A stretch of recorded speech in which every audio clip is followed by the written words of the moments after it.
하나님 나라의 백성인 하백 여러분, 하백의 성경 아카데미에 오신 것을 환영합니다. 이 시간은 그리스도인이 꼭 알아야 할 기본 진리 20강 시간입니다. 함께 나눌 주제는 신론의 창조 사역입니다. 우리는 지난 시간에 이어서 이번 시간부터는 언어의 문제부터 시작합니다. 이와 같은 창조의 두 측면, 그러니까 자연이라 하게 되면 내재하는 실체들이 직접적 인과관계에 따라 작용하는 영역을 말합니다. 그리고 초자연 영역이 있게 되는데, 초자연 영역은 하나님이 존재하고 활동하시는 영역을 구분할 때 생기는 오류를 뚜렷이 보여주게 되는데요. 과학과 종교 간의 많은 논쟁이 초자연이라는 이런 틀 속에서 진행되어 왔는데, 그 결과는 양쪽 모두에 해로운 것일 수밖에 없었습니다. 종교인들의 이런 하나님은 과학적 설명을 틈새, 곧 자연이 초자연의 자리를 내줘야 하는 곳에서 활동하십니다. 이때 기적은 모든 사건에는 원인이 있다는 과학 법칙을 명백히 위반하는 것이며, 따라서 과학자와 신앙인은 충돌할 수밖에 없습니다. 과학자들이 점차 설명 방법을 찾고 인과 관계를 발견해감에 따라서 초자연적인 개입의 영역은 사실상 사라지게 됩니다. 그 결과 신앙인들은 신앙을 유지하기 위해 과학적 결과를 부인해야 하고, 과학자들은 과학적 성실성을 유지하기 위해서 참된 성경적 종교를 부인해야 합니다. 그런데 히브리어에는 우리말에 자연에 해당하는 단어가 없다.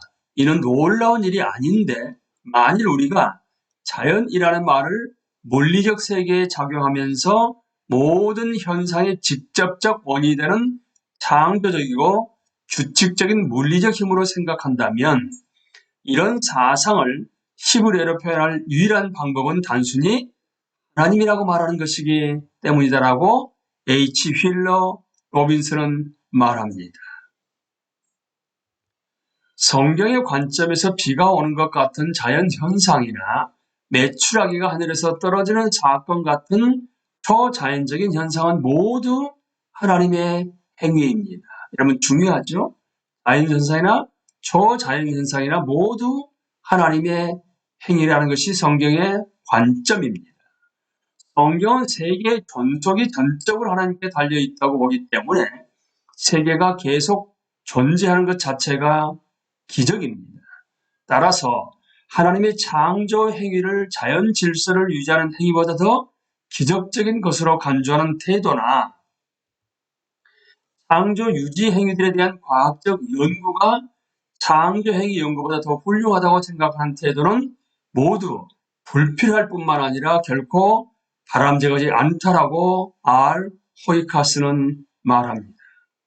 이런 성경의 관점은 신학의 역사를 통해서 줄곧 유지되어 왔으며, 현대 과학혁명의 선구자가 된 많은 위대한 그리스도인에게서도 찾아볼 수 있습니다. 따라서 대부분의 경우 초자연 모델 대신 훨씬 긴 역사를 가지고 우주에서 일어나는 하나님의 지속적 창조 활동을 더 잘 반영하는 내재, 초월 모델을 채택하는 것이 더 바람직합니다. 이 성경적 사상은 하나님이 실제적으로 세계와 함께 발전하며 인후한다고 가르치는 지속적 창조라는 비성경적인 철학적 관점과는 구별해야 하는 것입니다. 요약하게 되면 창조 교리는 두 가지 내용을 주장하고 있습니다. 곧 하나님은 그분의 세계에 대해 자유롭고 주권적인 통치권을 지니고 계시고, 또한 만물은 철저하고 무조건적으로 하나님께 의존한다는 것입니다. 하나님의 무로부터의 창조는 우리가 세계를 탐구할 때 심한 함의를 지닙니다. 세계는 자체의 존속을 위해서 하나님께 철저하게 의존하지만 하나님과는 구별됩니다. 무슨 말일까요, 여러분? 하나님은 창조주요, 지금 세계는 피조물입니다. 분명히 구분됩니다. 하나님은 자신을 재료로 세계를 창조하시지 않으셨기 때문입니다. 무로부터 창조했다는 얘기가 바로 이런 말씀입니다. 따라서 이 세계를 자체의 내재적 차원에서 탐구하는 것이 바람직할 것입니다. 왜요? 하나님과는 구분되기 때문에 그렇습니다. 물론 하나님이 그분 자녀들의 삶에서와 무엇보다 예수 그리스도 안에서 가장 심혈을 기울여 만드신 작품들에 대한 합당한 존경과 경외심을 항상 가지고서 내재적 관점에서 탐구하는 것이 바람직하다는 말입니다. 과학적 기획에 대한 그리스도인의 관점은 자연을 구성하는 요소들의 내재적 과정과 상호 연쇄를 해명하는 데 있어서 과학적 설명이 명백히 불완전해 보이는 영역에만 제한되면 안 됩니다. 이런 태도는 틈새 하나님에 대한 추구라고 일컬어져 왔습니다. 하지만 사실상 하나님은 우주 운행의 다른 어떤 부분 못지않게 이처럼 설명이 불가능한 간격에도 똑같이 임재하십니다. 그러니까 인간이 과학적으로 설명이 가능하지 않은 부분이 바로 초자연적인 부분, 초월적인 부분이라 하게 되면 간격이 있지 않겠습니까? 하지만 우리가 모른다 할지라도 그 간격이 똑같이 하나님은 임재하신다는 사실입니다. 물론 다음 기적 항목에서처럼 이것은 기적의 가능성을 제거하지 않습니다. 다만 하나님이 우주의 모든 작용 가운데서 일하신다고 보는 것이 적절하고 경건한 반응이라는 뜻입니다. 우주와 그 속에서의 생명 출현이 이전 역사의 어느 순간만큼이나 오늘날도 분명하게 하나님의 존재를 드러내준다는 점이 과학 분야에서 일하는 많은 사람이 하나님의 존재를 계속 부인하고 있다는 사실을 바꾸지는 않습니다.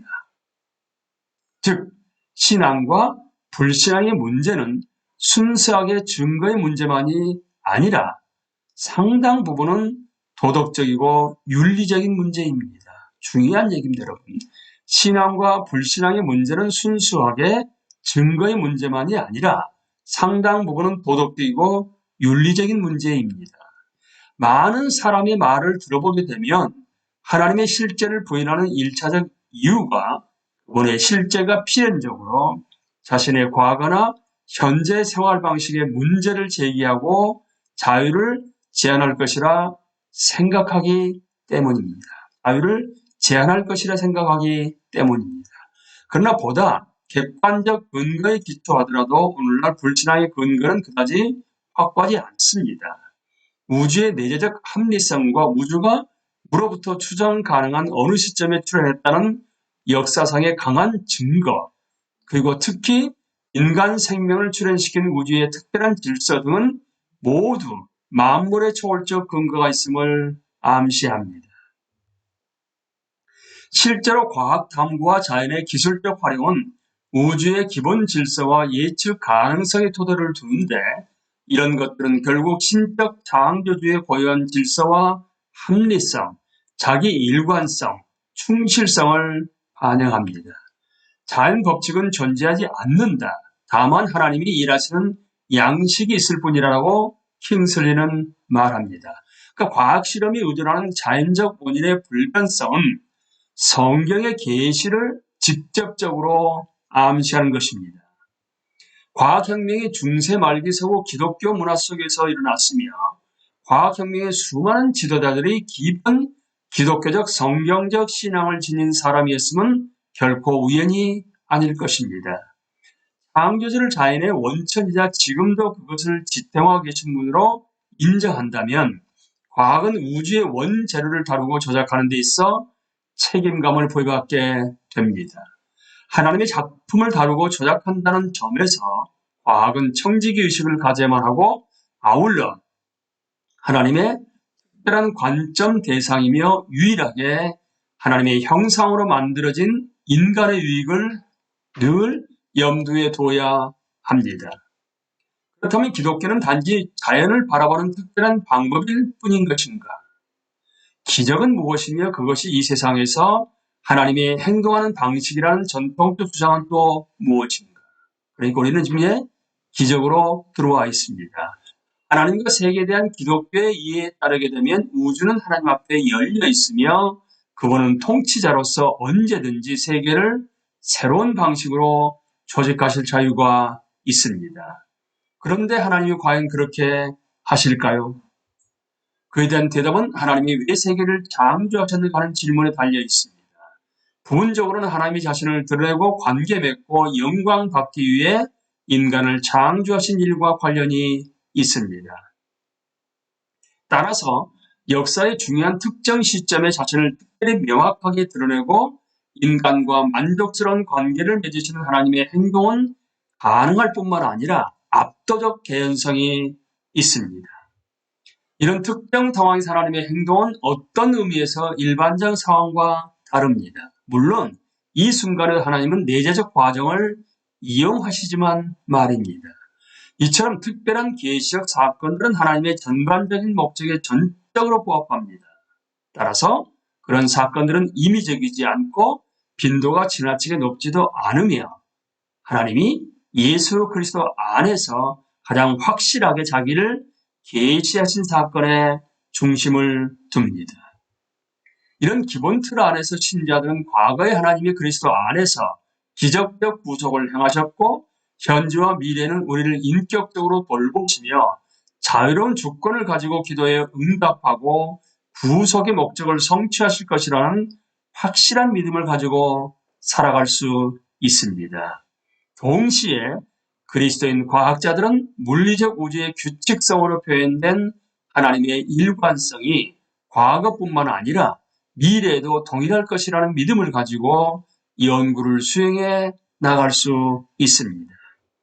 뉴턴 역학의 우주와 그 작용에 대한 과학적 관점을 지배하면서 과학적 근거에서 기적을 반대하는 주장들이 큰 힘을 받았습니다. 그러니까 뉴턴과 그의 계승자들은 우주가 고정된 법칙에 따라서 서로 맞물려 돌아가는 거대한 기계와 같다고 보았습니다. 이런 모델에서 기적이란 법칙에 따르는 사물의 규칙적 작용에 대한 외부의 침범으로 여겨졌습니다. 아인슈타인의 상대성 이론은 그런 기계적 우주관을 부수고 현대 물리학을 탄생시켰습니다. 우주는 분명히 질서를 보여주지만 그것은 원활하게 돌아가는 기계적 질서가 아니라 무한한 수의 복잡한 요인들과 힘들이 상호작용하는 질서입니다. 상대성 이론에 이어 등장한 양자 이론은 물질적 존재의 기본 구조가 들어있는 명백한 무작위성 혹은 불확실성에 주목했습니다. 이 모든 것은 우주에 대한 새로운 개방적 관점과 어떤 사건의 발생 가능성에 대해 덜 독단적인 태도를 갖는 데 큰 도움이 되었습니다. 오늘날 많은 사람들은 세계와 그 작용의 어떤 측면을 바라보든 질서와 함께 경의와 아름다움의 가치 또한 깊이 인식합니다. 물론 이 말은 과학자들이 몇 발자국만 더 다가서면 곧 신자가 될 것이라는 뜻이 아닙니다. 사람들이 세계관을 구축하는 방법과 도출하는 결론은 앞서 언급했듯이 온갖 종류의 개인적 경험 요소들의 영향을 주게 되는데 그 중에서 좁은 의미의 과학적 경험은 극히 일부입니다. 어쨌든 오늘날 과학적 요소가 기적을 논박하는 증거로 제시되는 경우는 점점 줄어들고 있습니다. 기적에 대한 철학적 반대 주장은 고전적으로는 스코틀랜드 철학자 데이비드 휴움과 관련이 있습니다. 그의 주장은 최근 들어 A.N. 플루와 같은 회의주의적 사상가들에 의해 갱신되었는데 기적에 대한 가장 분명한 비판자 중 하나였던 플루는 이후 회의주의를 버리고 하나님을 믿게 되었습니다. 초월적 지성은 생명의 기원과 자연의 복잡성을 설명할 수 있는 유일한 방법이다. 이 DNA 연구를 통해 우리는 DNA가 생명을 탄생시키는 데 필요한 거의 믿기 힘들 정도의 복잡한 배를 갖추고 있음을 알게 되었고 이는 지성이 관여해 있음을 보여준다. 기적을 부인하는 사람들이 제시하는 주장들은 어느 것도 확실하지 않습니다. 그런 시도는 원칙적으로 변론을 전제 중 하나로 가정할 때만 성공할 수 있기 때문입니다. 결국 기적의 발생은 각 주장을 사례별로 각각의 방법에 따라 조사하고 관련 증거를 평가해야 할 문제입니다. 성경적, 유신론적 전제 아래서는 기적의 가능성의 의문을 제기할 수 없습니다. 우리는 이제 창조 사역에서 무로부터의 창조, 계속되는 창조, 그 다음에 언어의 문제, 과학적 노력, 기적까지 함께 나누었습니다. 다음 시간은 기원 문제와 영적 세계의 창조에 대해서 함께 나누겠습니다. 감사합니다.